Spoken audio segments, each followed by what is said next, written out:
Welcome back. You're watching Newsroom on SABC News. Last week, Liberia, Guinea and Sierra Leone recorded the lowest weekly total of confirmed Ebola cases since August last year. The United Nations has, however, warned that the deadly virus still remains a public health emergency that is far from over. Now, to give us the latest on the outbreak that has up-to-date claimed nearly 8,500 lives, we are joined in Cape Town by Dr Gilles Cutsem, the medical coordinator for Médecins Sans Frontières in South Africa, who has just returned from Sierra Leone. A very good morning to you, Doctor. Thank you for joining us. Thank you for having me. Just a correction, I just returned from Liberia. From Liberia? But, yeah. Semantics here in South Africa for us. We feel so far removed from this, but you've just been there. Tell us about the situation on the ground. Are we turning the corner somewhat in dealing with the Ebola virus?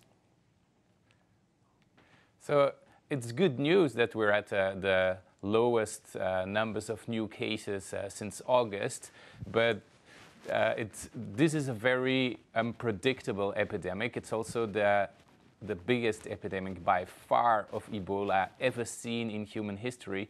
And there have been multiple times in other corners where we saw low numbers and then increasing numbers again. So there is no victory at all yet, and it will need a sustained, robust and flexible response, ongoing response from both national and international actors. What are the figures saying, though, in each country? Are we seeing a significant decline? Is the graph going in the right direction for you?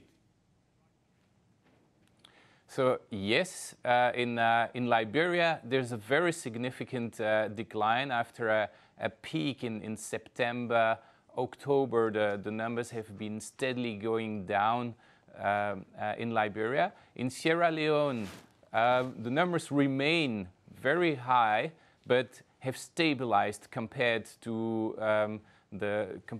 November, December numbers.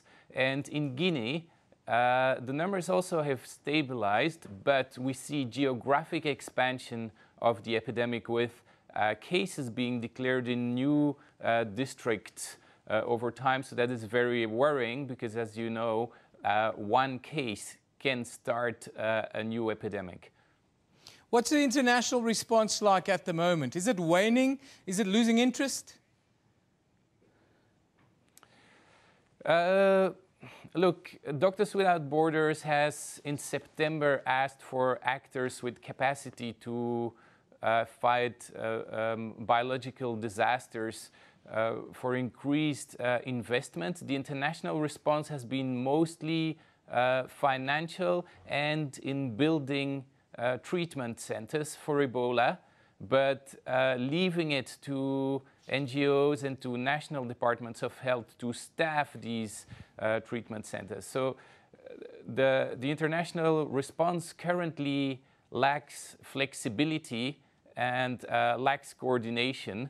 We still don't have enough treatment centers where they are most needed, and we see a big lag time in the response where treatment centers are built where they are not needed anymore, and response capacity is needed in new places. There is a big need as well to invest in non-Ebola health services, which have come to a standstill since the epidemic. And so many people are dying from non-Ebola related diseases because the hospitals and the clinics are closed. So there's a need for investment in safe reopening of existing health systems, plus increased flexible approach to eliminate every new outbreak, every new place where cases are coming up. What about Ebola trials that are being talked about? Can you give us an update on Ebola trials going on? Yeah.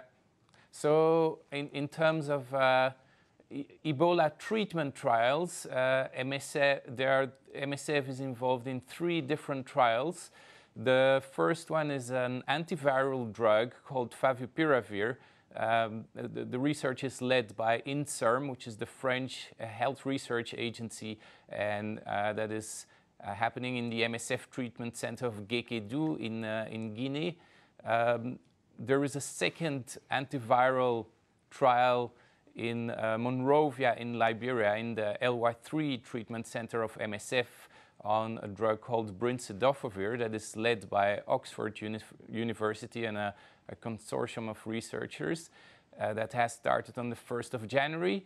And then there is a third trial in the Donka MSF treatment center in Guinea on the use of convalescent plasma of survivors of Ebola, and that is supposed to start in the coming 2 weeks, and that's led by the Institute for Tropical Medicine of Antwerp.